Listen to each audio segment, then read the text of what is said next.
हरे कृष्ण। आज से आप हमारे इस चैनल पर हर दिन मार्गशीर्ष माहत्म्य में, जिसे हम आम बोलचाल में अगहन मास भी कहते हैं, की सभी कथाएं सुनेंगे। अगर आपने हमारे चैनल को अभी तक सब्सक्राइब नहीं किया है तो प्लीज सब्सक्राइब कर लीजिए। अगहन का महीना, जिसे मार्गशीर्ष महीना भी कहते हैं, भगवान कृष्ण को समर्पित होता है। ऐसे में जो भी नियमित रूप से भगवान कृष्ण की कथाओं को पढ़ता है या उनका श्रवण करता है या भगवत गीता का पाठ करता है, उन पर भगवान कृष्ण की कृपा सदा बनी रहती है। आइए जानते हैं भगवान कृष्ण के सच्चे भक्त और उनकी सच्ची कथाओं के बारे में। हमारे देश में साक्षी गोपाल नाम का एक मंदिर है। ये कहानी उनकी ही है। एक बार दो ब्राह्मण वृंदावन धाम की यात्रा पर जा रहे थे, जिनमें से एक वृद्ध थे और दूसरे जवान थे। उनकी यात्रा बहुत लंबी थी और बहुत कठिन थी, जिस कारण दोनों को यात्रा करने में बड़ी कठिनाई हो रही थी। उस समय रेलगाड़ियों की सुविधा भी नहीं होती थी, तो वृद्ध व्यक्ति उस युवक का बहुत कृतज्ञ था। ऐसा इसलिए था क्योंकि रास्ते में चलते समय जब वृद्ध व्यक्ति को कोई समस्या होती तो वह युवक उनकी सहायता करता था। आखिरकार किसी प्रकार दोनों अपने सारे कष्टों को सहते हुए वृंदावन धाम पहुंच गए। वृंदावन धाम पहुंचकर उस वृद्ध व्यक्ति ने उस युवक से कहा, हे युवक, तुमने मेरी बहुत सहायता की है और मैं तुम्हारा बहुत आभारी हूँ। अब मैं चाहता हूँ कि तुम्हारी इस सेवा के बदले में मैं तुम्हें कुछ तो पुरस्कार दूं। उस ब्राह्मण युवक ने कुछ भी लेने से इनकार कर दिया, पर वह व्यक्ति तो जिद करने लगा था। अब उस वृद्ध व्यक्ति ने अपनी जवान कन्या का विवाह उस युवक से करने का वचन दे दिया। उस युवक ने वृद्ध व्यक्ति को बहुत समझाया कि ऐसा हो ही नहीं सकता है। आप तो बहुत अमीर हैं और मैं तो बहुत गरीब हूँ। ये जो वार्तालाप उन दोनों के बीच में हो रहा था, ये हो रहा था भगवान गोपाल कृष्ण की श्री विग्रह के सामने। लेकिन वृद्ध व्यक्ति तो अपनी जिद पे अड़ा रहा और उसने कुछ दिनों तक वृंदावन में समय व्यतीत किया और फिर दोनों व्यक्ति अपने घर लौट आए। वृद्ध व्यक्ति ने घर आकर सारी बात बताई और अपनी बेटी का विवाह उस ब्राह्मण से तय कर दिया है। पर उसकी पत्नी को यह सब मंजूर नहीं था। उसकी पत्नी ने कहा, यदि आप मेरी पुत्री का विवाह उस गरीब युवक से करेंगे तो मैं आत्महत्या कर लूंगी। उधर वह युवक ब्राह्मण के वचन का इंतजार कर रहा था। उसे यह भी चिंता थी कि वृद्ध व्यक्ति अपने वचनों को पूरा भी कर सकेगा या नहीं। फिर एक दिन ब्राह्मण युवक से नहीं रहा गया और उसने वृद्ध पुरुष को उसका वचन याद दिलवाया, किंतु वृद्ध पुरुष मौन था। उसे डर था कि यदि वह अपनी बेटी का विवाह उससे कर देगा तो उसकी पत्नी अपना जीवन त्याग देगी। वृद्ध पुरुष ने उस युवक को कोई उत्तर नहीं दिया। वृद्ध पुरुष को मौन देखकर उस ब्राह्मण ने फिर उसका दिया हुआ वचन याद दिलाया। तभी उस वृद्ध व्यक्ति के पुत्र ने उस युवक को अपने घर से ऐसा कहकर निकाल दिया कि तुम झूठ बोल रहे हो और हमें लूटने के लिए आए हो। इस पर ब्राह्मण युवक को भी गुस्सा आ गया। उसने वृद्ध ब्राह्मण के वचन उन्हें याद कराए और कहा कि यह सारे वचन तुम्हारे पिताजी ने भगवान कृष्ण के सामने कहा था।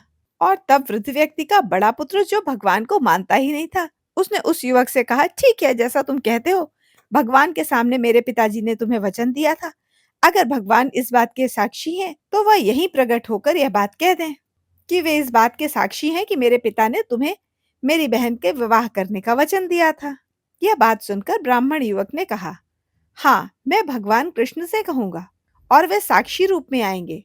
उसे भगवान श्री कृष्ण अपने कान्हा जी पर बहुत विश्वास, उसका विश्वास तो देखिए, उसे पूरा विश्वास था कि भगवान श्री कृष्ण उसके लिए वृंदावन से जरूर आएंगे।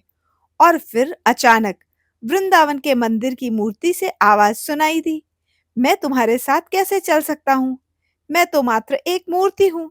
और तब उस युवक ने कहा, अगर मूर्ति बात कर सकती है तो साथ भी चल सकती है। तब भगवान कृष्ण ने युवक के सामने एक शर्त रखी, तुम मुझे किसी भी दिशा में ले जाना, मगर पीछे पलट कर मत देखना। तुम सिर्फ मेरे घुंघरों की आवाज सुनते रहना, उसी से जान सकोगे कि मैं तुम्हारे पीछे पीछे आ रहा हूँ। तुम आगे चलना और मुड़कर मत देखना। युवक ने उनकी बात मान ली और वो दोनों वृंदावन से चल पड़े। आगे आगे युवक चल रहा था और उसके ठीक पीछे पीछे घुंघरू की आवाज आ रही थी। अब जिस नगर में जाना था, वहां पहुंचने पर युवक को घुंघरू की आवाज आनी बंद हो गई। अचानक आवाज आनी बंद हो जाने से युवक ने सोचा कि कहीं भगवान जी वापस तो नहीं चले गए। अब उससे धैर्य नहीं रखा गया और उसने मुड़कर देखा। जब पीछे मुड़कर देखा तो एक मूर्ति खड़ी हुई थी। वो मूर्ति थी सो आगे नहीं चल सकती थी। हुआ ये कि उस युवक ने अपने वचन के विपरीत कार्य कर दिया था, अर्थात मुड़ के देख लिया था।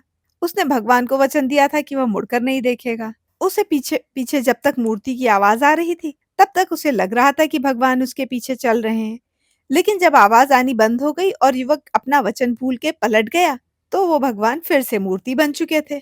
अब युवक दौड़कर किसी तरह नगर पहुंचा और सब लोगों को इकट्ठा किया और कहने लगा कि देखो, भगवान श्री कृष्ण साक्षी रूप में मेरे साथ आए हैं। अब लोग जब आए तो वहां उन्होंने देखा कि इतनी विशाल मूर्ति, इतनी सुंदर मूर्ति इतनी दूर से चलकर कैसे आ सकती है। अब उन्होंने इस युवक की बातों का विश्वास किया। उन्हें विश्वास हो गया कि जरूर इस युवक में बहुत सत्य है। कहा जाता है कि उस श्री विग्रह के सम्मान में उसी स्थल पर एक मंदिर का निर्माण करवाया गया। इसी मंदिर को साक्षी गोपाल के नाम से जाना गया और लोग इस मंदिर में साक्षी गोपाल की पूजा करते हैं और कहते हैं, अगर पूजो तो भगवान है, नहीं तो पत्थर है।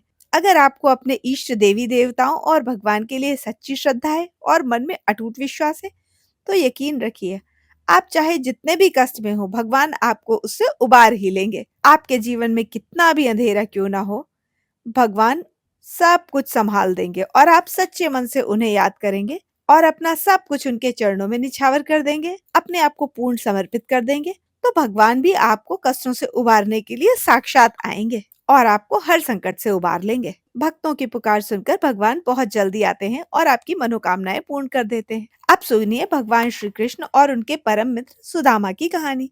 एक बार सुदामा ने श्री कृष्ण से पूछा, कान्हा, मैं आपकी माया के दर्शन करना चाहता हूँ कि माया कैसी होती है। श्री कृष्ण ने सुदामा को टालना चाहा, लेकिन जब सुदामा जिद करने लगे तो श्री कृष्ण कहने लगे, अच्छा, कभी वक्त आएगा तो जरूर बतलाऊंगा। फिर एक दिन श्री कृष्ण ने सुदामा जी से कहा, आओ गोमती में स्नान करने चलते हैं। अब दोनों गोमती नदी में स्नान करने गए, वस्त्र उतारे और दोनों नदी में उतर गए। श्री कृष्ण तो स्नान करके तट पर लौट आए और पीतांबर पहनने लगे। उधर सुदामा ने देखा कि कृष्ण तो तट पर चले गए, मैं एक और डुबकी लगा लेता हूँ। और जैसे ही सुदामा ने एक डुबकी और लगाई, सुदामा को लगा मानो गोमती में बाढ़ आ गई है और वह बहे जा रहे हों। सुदामा जैसे तैसे घाट के किनारे रुके और रुके घाट पर चढ़े, घूमते घूमते गांव के पास आए। वहां पर एक हथिनी ने उनके गले में फूलों की माला पहना दी। सुदामा हैरान, यह क्या है? किंतु वहां पे बहुत सारे लोग इकट्ठे हो गए और उन्होंने कहा, हमारे राजा की मृत्यु हो गई है। हमारा नियम है कि राजा की मृत्यु के बाद हथिनी जिसके भी गले में माला डालती है, वही हमारा राजा हो जाता है। और हथिनी ने आपके गले में माला पहनाई है, इसलिए अब से आप हमारे राजा हैं। सुदामा बड़े हैरान हुए। मैं राजा बन गया और फिर एक राजकन्या के साथ उनका विवाह हो गया, एक पुत्र भी पैदा हो गया। एक दिन सुदामा की पत्नी बीमार पड़ गई, आखिर में मर गई। सुदामा दुख से रोने लगे। उसकी पत्नी जो मर गई थी, जिसे वह बहुत प्रेम करते थे, बहुत सुंदर थी, सुशील थी, वह पत्नी मर गई।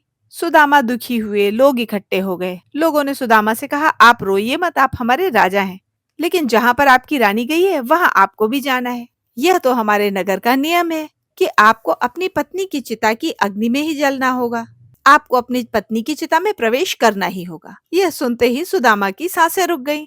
डर के मारे उनके हाथ पैर फूल गए। मुझे तो मरना ही होगा, लेकिन मेरी पत्नी की मृत्यु हुई है, मेरी तो नहीं हुई है, मैं क्यों मरूं? यह कैसा नियम है?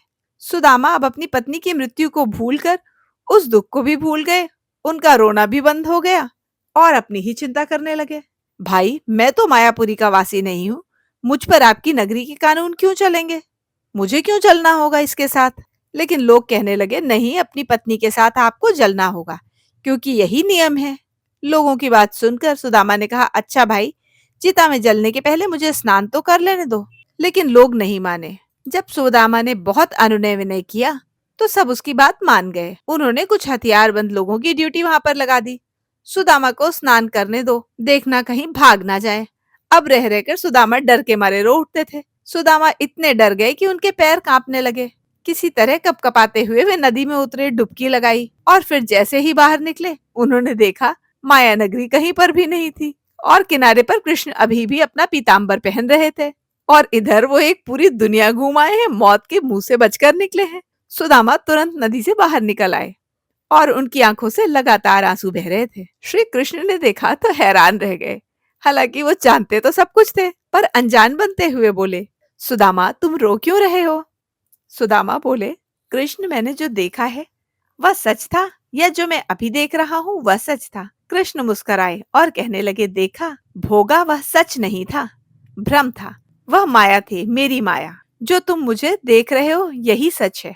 मुझसे अलग जो कुछ भी है वह मेरी माया है। और सुदामा जो मुझे ही सर्वत्र देखता है, मुझे ही सर्वत्र महसूस करता है, उसे मेरी माया स्पर्श नहीं करती है। और इंसान तो माया की कठपुतली है, जिसे माया जब चाहे जैसे चाहे नचाती रहती है।